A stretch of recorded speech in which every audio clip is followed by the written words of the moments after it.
Good morning and welcome to BBOC Live, presented by DraftKings. It's 10:30 a.m. Eastern, and this is the college football playoff first round betting preview. I'm Stuckey, and joining me, as always, my fellow BBOC co-hosts, Collin Wilson, Mike Calabrese, and the one and only Josh Nunn, aka Duck.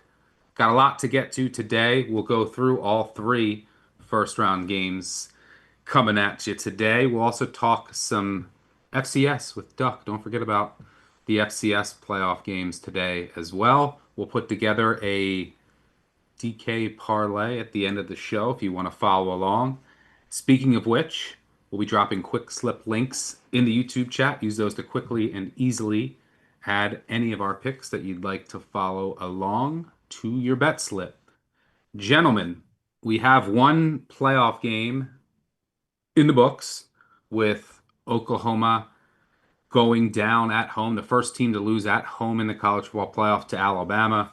We're up 17-0. And you got to give credit to Bama for, I mean, I had Oklahoma. I probably would bet it again. I mean, especially as a dog where they closed, but I you have to give credit to Alabama for hanging in there. But you also have to just acknowledge that Oklahoma kind of shit down their leg, especially on special teams. One of the best special teams groups all year long. Alabama had one of the worst in Power Four. You had a dropped punt, a missed block punt, a shanked punt, two missed field goals from the Lou Groza Award winner.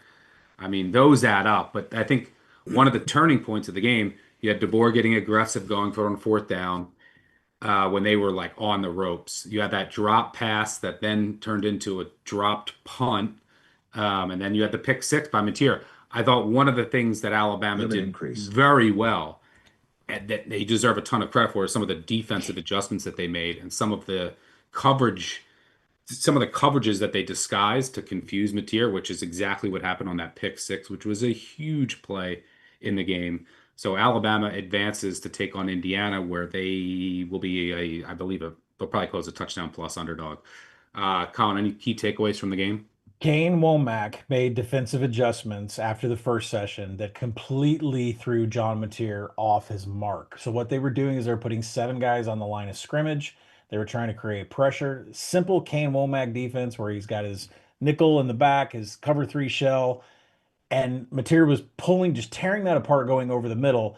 And then Womack made the change to start pulling three to four guys off the line of scrimmage at the snap of the ball, cover the middle over the hash marks, and Mateer was done. It took away Satania. It took away all of his ability over the middle. It took away his scrambles, his inside zone scrambles.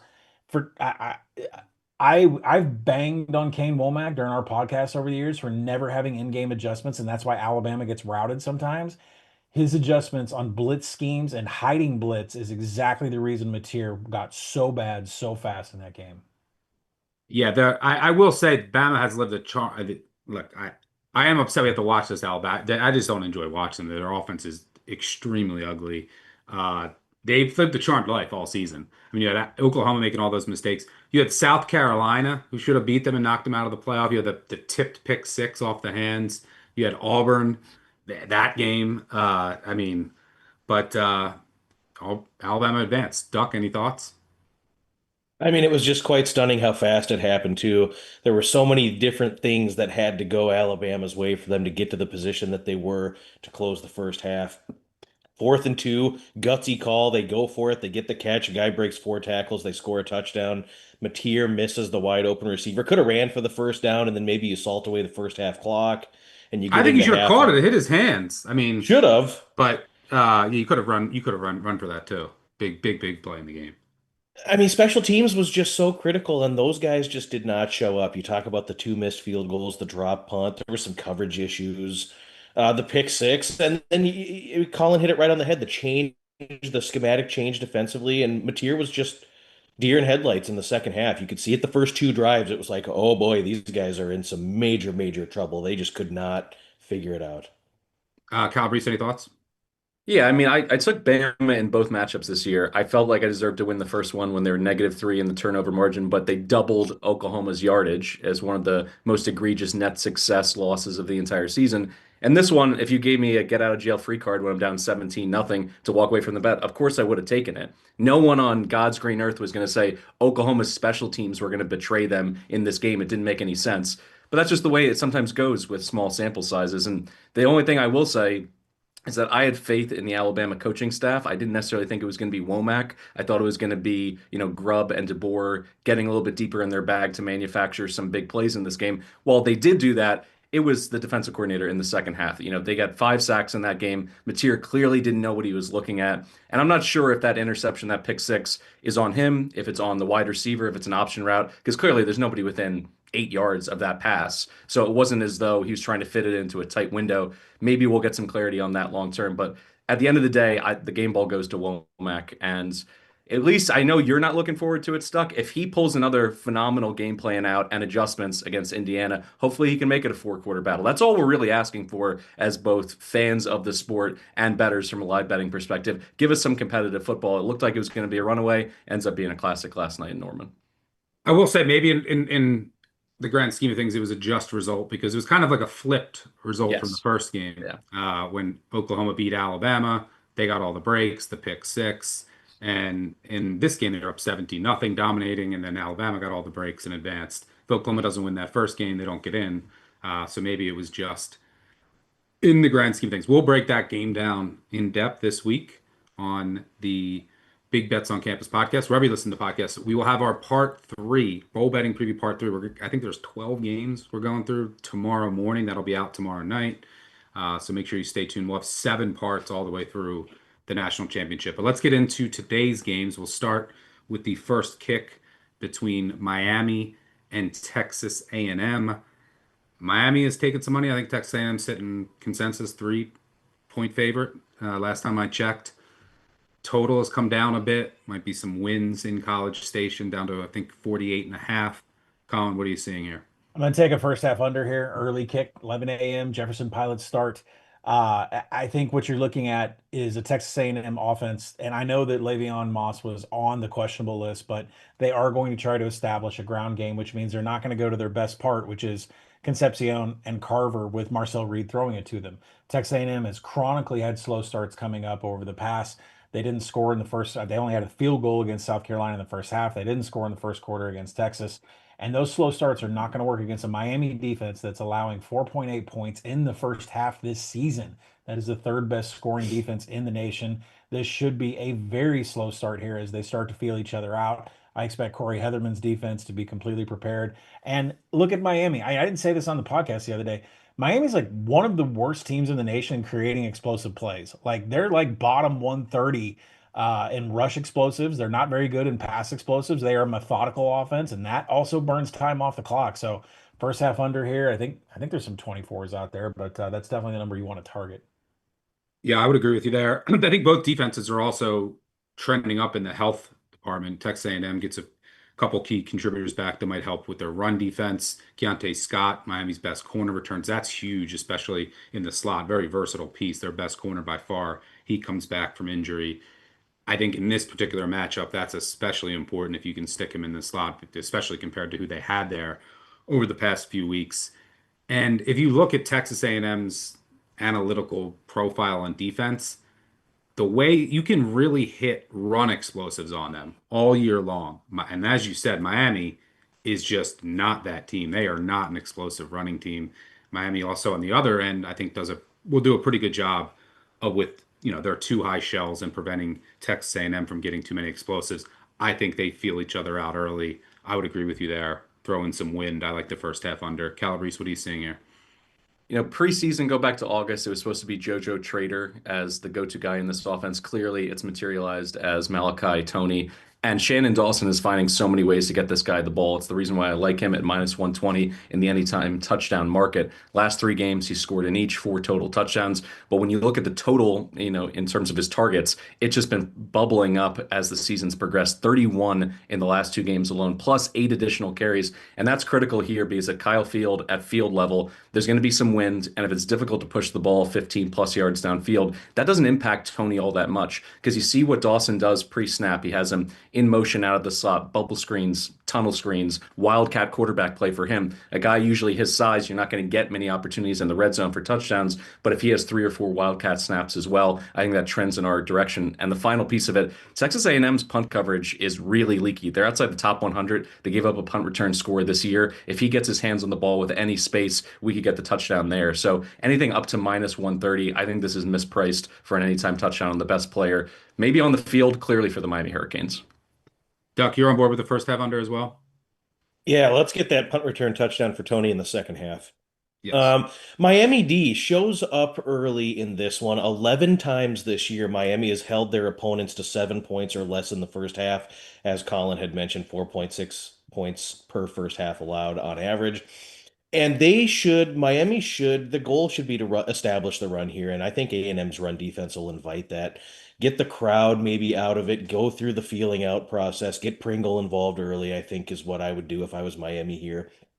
Think this could open up in the second half, but yeah, I think we'll see, punt, field goal to start, and then maybe they kind of get in a rhythm with the game flow. But yeah, first half under is absolutely what I have. I also will be looking for A&M live. If they go down, they've been a great second half team for most of the year. I trust their staff to make better adjustments. And it's Mario on the road, back on the road. Can you not see Miami blowing this late, getting way too conservative to have a lead? I certainly can. So if A&M goes down early or they're trailing at the half, I'll be looking to back them live. All right, before we move on to our next game between Tulane and Ole Miss, I will throw it to a slightly younger version of myself for a word on DraftKings. The Big Bets on Campus podcast has teamed up with DraftKings Sportsbook, where new customers can bet $5 and get $200 back in bonus bets if your bet wins. Love the thrill of live betting? DraftKings has got you covered there. Bet live on star player props and in-progress games right as they happen. To get started, use promo code BBOC when signing up with DraftKings. Again, that's code BBOC when signing up, and bet $5 to get 200 back in bonus bets if your bet wins. The crown is yours. All right, let's move on to our second playoff game between Tulane and Ole Miss. Ole Miss here, call it 17-point favorites, total 57 and a half. Lane is already posting yoga pictures. Is that what I'm hearing? Curious, what is Lane going to be doing during the game? Is he tweeting, do you think? I probably. I mean, I think what's interesting is like, dude, keep your shirt on. All right. I mean, you're like a year or two older than me, and I do yoga too, but you need to put your shirt on. I don't do yoga, but I do keep my shirt on. Yeah. So there should be. I'm surprised not. There should be like a market out there. How many like during the Super Bowl when they have how many times will like the president tweet? It should be how many times will Kiffin tweet during this game. Anyway, I'm Colin, gonna set the over under at 3.5 on Trinidad and Tobago flags, since that mm, seems to be his thing. that's a good one. Colin, what are you looking at here? Yeah, I'm gonna take Ole Miss. This is a heavily motivated team because of who we're talking about, because of Lane Kiffin saying, I wanted to coach this team to the playoff and the players wanted me. Turns out your star center and your star defensive interior did not want you to hang around, and they made it very public that they didn't. And I believe motivation is one of the hardest things to handicap into bowls, but I don't think it's very hard here. This is the greatest team in the history of the state of Mississippi in college football for what they achieved. Now they're going to host a home playoff game. I would almost wonder if what happened in Norman last night maybe got them, if it didn't have their attention before, it probably has their attention now. You don't want to lose that game on your home turf. And plus, this head-to-head matchup, they obliterated Tulane. Obliterated. I mean, there is no avenue where I see the Ole Miss offense getting stopped here, whether it's Trinidad Chambliss, who has a 1.8 turnover worthy play rate, which is extremely super low. 365 dropbacks. The kid does not make a mistake. Or Kiwan Lacey, who has forced 89 missed tackles, which is only second to Cam Cook this year. There's no resistance that Tulane's defense can do to this Ole Miss offense. So I would like Ole Miss minus 17. I think we might get it shaped to 16 and a half at a couple of books here coming up. But I expect there to be a jump about an hour before kick. If you don't like that, team total over. I don't know what would stop them. I mean, Charlie Weiss is probably doing this, and then he's going to go to LSU and raid the portal. Um, I don't know. To me, there's a lot to prove here, right? This is Golding's first time as a full head coach, right? The defense is all yours. The whole team is yours. There's just so much motivation for a home team favored by 17 here, but Rebels all the way. I hope Golding stays as aggressive as Lane can be at times. But yeah, I agree with you. I the most endearing trait of this two-lane defense, which is not good, is they can get after the quarterback, but you just can't sack or pressure Chambliss. So I just don't know how they're going to get stops. And do I trust Retzlaff against an SEC defense on the road? Not really. So I agree with you. I mean, it's not my favorite bet of bowl season, but I'm at like 18 and a half here. So I like Ole Miss as well. By the way, you mentioned bowl motivation. Oof, these bowl games have been d disgusting. I mean, you look at some of these. Kennesaw State never got off the bus. Memphis, some of these teams with a Wait, can you stop there? The under hit in that game. Can you that believe that? that was incredible. Memphis, all the guys a couple of the guys they said were going to play just sat on the side. Their starters, their leading just sat on the sidelines the entire game, never came in. Um, yeah, some of these bowl games have been. I mean, South Florida, some of these teams with that interim staffs have been pretty putrid. So hopefully the quality of games gets a little bit better. Calabrese, you like Ole Miss, and you're going with a little alt here. Yeah, I think this is going to be an absolute blowout. Why not get paid off on something like that? You can lay 27 and a half. It's like plus 260, plus 275 in the market. It's a Kiffin statement game. I agree with Colin's assessment. Offensively, Chambliss, if he had played the whole season, I think he would have ended up in New York as an SEC representative for the Heisman Trophy.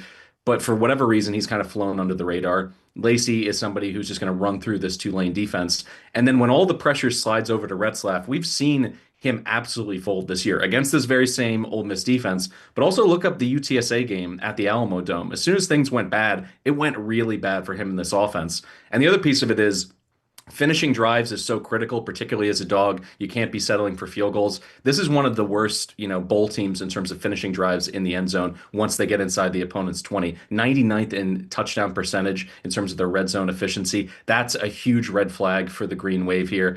I just view this as an opportunity to get paid off on a team that is going to have every motivation in the world at Vaught Hemingway to put on a show for their fans. This is an opportunity to say that we've been here long before Lane Kiffin, and we're going to be a power after Lane Kiffin. Here's our opportunity. And Charlie Weiss Jr., he's somebody who's going to put Chambliss in the right position all game long. Stuck mentioned it as well. You can't pressure the kid because there's so many RPOs baked into this offense. If you are out of position, whether it's him pulling it and running it or a quick, bubble screen or quick slant, he will always make the right decision. 22 big time throws, only 7 turnover worthy plays all season long. They're going to crush Tulane in this game. And this is coming from a G5 guy. So I don't say it, with a smile on my face, although I'm going to be pretty happy if they win by north of 4 touchdowns.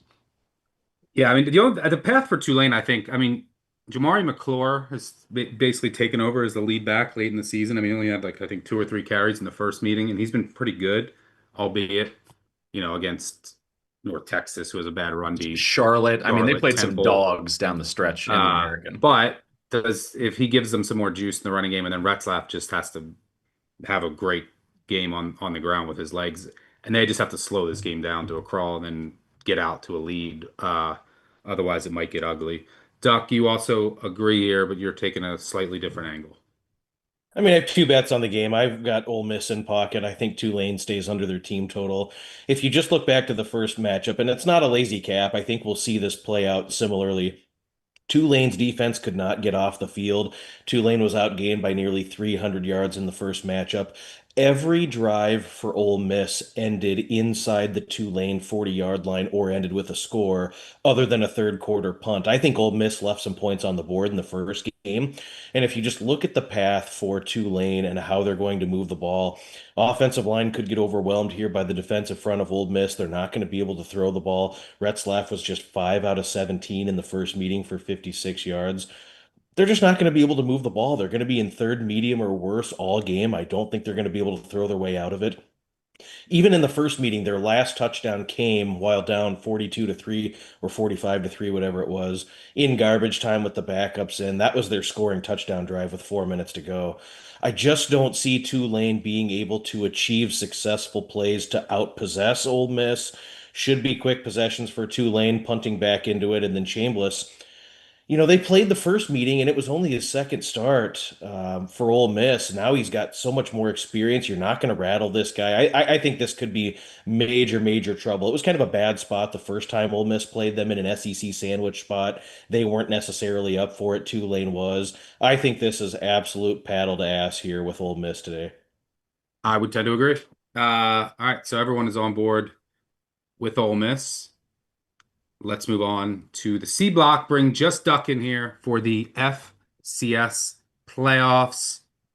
Duck, I was just looking it up to make sure. This is the first Brawl of the Wild in the FCS playoffs, 125th edition. They've never met in the playoffs before. This one I will certainly have on a screen today. Looking forward to it. But you're looking at the total here. Fun game. Nothing more that you could ask for in the FCS playoffs. It's never happened before. Brawl of the Wild 2.0. Two proud programs that do not like each other. Ticket prices are through the roof. It's going to be standing room only. Could be conditions for a snover. They had a bunch of snow last night. It's going to be cold, Oh maybe a little boy. bit of a slick field. I look at the Montana offense, though. They are absolutely humming. They've scored 50 points in both playoff games. There's two or three additional receivers that have really stepped up for Kieli'i Ayat, their quarterback. And so they've got so much more as far as just at his disposal where they can get rid of the ball. Their running back Gilman is explosive, 1,400 yards, 20 rushing touchdowns this season. Montana State is going to lean on Montana for 40 minutes and just hope that the dam breaks late in the third quarter. And it usually does.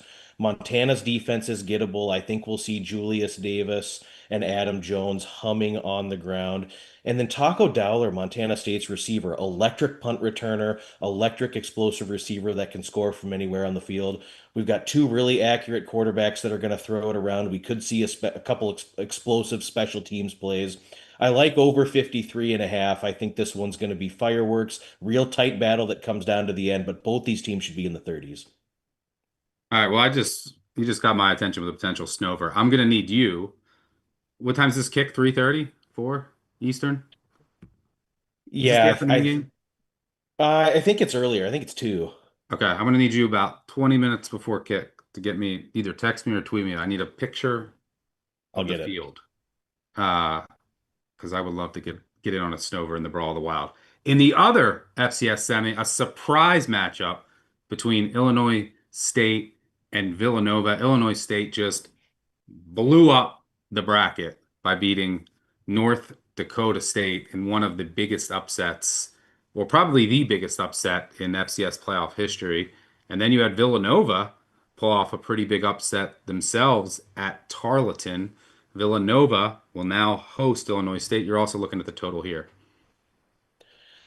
Yeah, both these teams have been underdogs in every playoff game that they've played this season. Nova started as short dogs to Harvard, destroyed them, ended up beating Lehigh, beat Tarleton State in really stunning fashion, down 14 nothing before you could blink an eye. And then that defense It and looked that like they were going to get defensive blown line. out. It just had that feel, and then it flipped. Yeah, and I look at McQuaid playing really, really good football, but Nova wants to run the ball. They've got an arsenal of running backs that are explosive. They're going to be able to have some success against Illinois State's defense. And you can't just drop back McQuaid and expect that he's going to throw the ball 20 or 30 times because that Illinois State Redbird defensive line is going to be coming after him. And on the other side, Nova's defensive line has shown up in key situations game after game after game in these playoffs. Illinois State wants to run the ball 66% of the time as well. I think we'll see run heavy. Both of these red zone defenses will step up. Could be kind of a field goal fest once these teams move the ball between the 20s into the red zone, and then it kind of slows down here. This is going to be such a highly contested, spirited game, a fun game, one that I'll definitely be watching. But I think that the total is a hair too high here. So we talked about this one a couple days ago. I like under 52 and a half. I think Nova ends up going to Nashville. I'll call for 24-23 final. Under the total, Nova wins. Uh, put you on the spot here. If Nova wins, Montana wins, what do your power ratings say? Or what do you think the line will be around? Yeah, Ballpark. I Okay. would guess 11 and a half. Okay. Somewhere in that neighborhood. All right. Good stuff there. Duck going with the Brawl of the Wild over and Possible Snover. possible snover. So I'm very interested. And then Illinois State, Villanova under, which I think makes a lot of sense. All right, let's move on to the third and final college football playoff first round game between James Madison and Oregon. The Dukes will make the long trip from Harrisonburg out to Eugene. They are called 21-point underdog. Under has taken some money here.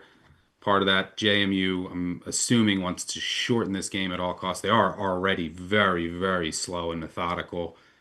Colin, before we talk side, you have a anytime touchdown look that you Yeah, like. I'm going to agree with everybody with what you guys say about the side on this game. So I thought I would go with a anytime touchdown. Let's go with Alonzo Barnett, the quarterback for JMU. Listen, you're going to hear a lot about Wayne Knight, and he is a fantastic running back. 3.8 yards after first contact. He's forced 43 missed tackles. He's a very good running back, and you're going to see him go through an Oregon defense that on the interior can be a little bit soft at times and give that up. But the problem is that Knight only has 9 rushing TDs on the season. Alonzo Barnett has 14. There is a premier red zone option here for James Madison, and it is their quarterback doing inside zone. I mean, 14 rushing TDs compared to his 21 passing TDs. He is the guy that JMU all runs through. And the Oregon defense, JMU is going to run this inside zone. When you look at the Oregon defense about what they do against inside zone, pretty tepid success rate, pretty average for FBS. The problem is they do not get into the backfield. They've only created a negative play on one of every 20 attempts by opponents running inside zone. So Alonzo Barnett running inside zone should have no issues at least getting to the line of scrimmage, which makes that even better in goal line situations. And speaking of goal line situations, something to watch for the next round or the next round. Oregon is 77th in defensive finishing drives. That number drops once the teams get into the red zone past the 20. 126 an opponent red zone scoring for Oregon. That is a red flag for the Ducks going forward. But more importantly for this game, Alonzo Barnett, who is the premier touchdown rusher for this team for James Madison, is in line for an anytime TD plus 200 out there in the market. Cal Reese, you're going to make a case. You can finally make a case for a G5 team after slaughtering Tulane's chances. You like the Dukes. Yeah, I'm going to take James Madison. Let's bump it up to 21.5, which is where it was most of the week. You can lay the minus 135. That's fine. It starts with this. Chesney is a big game coach. Last 6 times dating back to when he was at Holy Cross, when he played ranked FCS teams, or in the paycheck games at James Madison, where he's playing Power 4 teams. He went 5-1 against the spread in those games. His only loss, by the way, was a 21-point loss to South Dakota State when they won the national title. He comes into town in Eugene with the best G5 run defense perhaps ever, less than 8 feet allowed per carry, 76 yards per game. It's a strength versus strength matchup. And that's what's really interesting here because the Ducks went 8-4 against the closing number this year. In their 8 wins, they rushed for 230 yards, over 6 yards per carry. They were just mauling people. But when they did not cover those numbers, and you look at games against like Iowa, 180 yards on the ground average, a whole yard slashed off their yards per carry clip. I think this is going to be a strength for strength battle in the trenches. And yes, when you look at the overall Blue Stars or blue chips and 5-star recruits. James Madison doesn't have that, but they do have Emmanuel Bush who's back in the middle of this defense, which is absolutely critical. If they can muck things up and at least make Oregon really work and avoid some of those explosive plays, I think they're going to be able to shrink down this game, just as Stuckey said, because essentially JMU is a pseudo service academy in terms of what they want to do. They're going to go with some interesting personnel packages, 3 running backs in the backfield. They're going to have some formations with 3 tight ends. They're going to use Sluka. I think they've been saving him for a game just like this to be able to use him as a hammer in short yardage. And when they slow the game down, they're 122nd in seconds between plays. It's why they finished third in the time of possession battle this season across the entire country. They're going to shrink this thing down, and 21.5 is going to feel like a lot of points. So I'm going to go ahead with the Dukes here to prove they belong, show it to all those national pundits who have just been crapping on the G5 for the past 2 weeks. I think James Madison makes this a battle. Oregon's going to pull away. Let's say they win by 13, 17 points, something like that late. But I think James Madison proves that they have the defense to hang. Duck, you're going to make it a clean sweep for the G5, Bob. Yeah, I mean, if you just pull the tapes on how James Madison played against Louisville, Louisville executed 5 plays in that matchup for 10 yards. 2 of them would have been considered explosive plays, but only 5 plays for Louisville were run that exceeded 10 total yards. James Madison's They had defense like 6 is points at the end of the third quarter at home. Yeah, I mean, you did have a couple of fluky things. The fumble return touchdown was big. They had a real explosive long run play at the very end of the fourth quarter. James Madison, this is not going to be easy for them offensively. They're going to operate at an exceedingly slow pace. They're going to run the ball a ton, but we're going to see them dive into the back of the playbook and they're going to run something. They ran it on their first play from scrimmage against Louisville. The play was there. The guy was wide open. They couldn't make the throw. They've got to make the throw here. They've got to be able to connect on something to sneak one past the goalie. The possession count's going to be truncated down. They're going to both these offenses operate at very, very slow pace. For JMU, they have to win the wars on first down. You've got to get 3 yards on first down. You cannot be in second and 10, third and 11, third and 8. That's just going to play into Oregon's hands. Oregon is too talented in the defensive front. They'll get pressure with 4 if it's obvious passing downs. But if you can get yourself to second and 7, second and 6, you can continue to use the run arsenal. Maybe we see some 31 personnel like we did against Louisville where they use 2 or 3 running backs. Maybe Sluka's involved a little bit. We haven't seen him a majority of the way this season. But I think we'll see some creativity from JMU. I think that they will be able to do some things to stay on the field. And I think this number will feel very inflated in the fourth quarter when you may need 2 Oregon scores to get outside this number. So 21, I think we're okay with JMU. Yeah, I'm gonna agree. I'm gonna trust you guys. I also like the under, so obviously that makes the dog a little bit more intriguing and appetizing. This I do worry about the JMU offense and their offensive line. Like there, that might be the biggest mismatch in the game. But I do trust their defense. I think even if you schedule adjust it, this is a top 20 defense in my opinion. They showed that they can. I mean, Louisville has pros. They have one of the best receivers in all of college football, and they went on the road, basically held them to 6 points through 3 quarters. If they get, and Oregon has no incentive to run this up, no incentive to show a ton. You know, their coordinators also, they both took other jobs. They also have a matchup next week that they probably are splitting some of their time with. So I don't think you see a ton of new wrinkles from Oregon. Just a business like approach, just get the win and move on to next week. I think if JMU gets to 10, might be good enough to get the cover. So yeah, I'm rolling with JMU. And before we get out of here, it's our favorite picks parlay, sponsored by DraftKings. Colin, kick things off. You got 3 seconds. I'm going to go with Miami in the first half. This is going to be a slow game. Texas A&M cannot get off the mat in the first half. Let's go with Miami plus 130 to outright. Calabrese Win or lose, they still booze in the Grove. This is going to be a big old win. Chambliss goes nuts. They win by 35 over Tulane. and Duck, you're going team total there. Yep, Tulane, less than 4 yards per play, less than 300 total yards, less than 20 and a half total points. Team total under. And I'm going Texas A&M money line for the game. So this is our story. This pays 16 to 1 at DK. Ole Miss blows out Tulane, holds their offense down. Miami jumps out to a lead. Mario blows it. Texas A&M wins 16 to 1 at DK. Thank you to Duck, Colin, and Mike for joining me. Thanks to our producer Giff on the back end. Most importantly, thanks to all of you for tuning in. Good luck on all of your college football playoff wagers and throughout the rest of bowl season. If you haven't already, make sure you subscribe to Big Bets on Campus wherever you listen to your podcast. We'll have a part 3 of our bowl betting series coming out tomorrow night. Thanks again for tuning in. We'll catch y'all later. Cheers.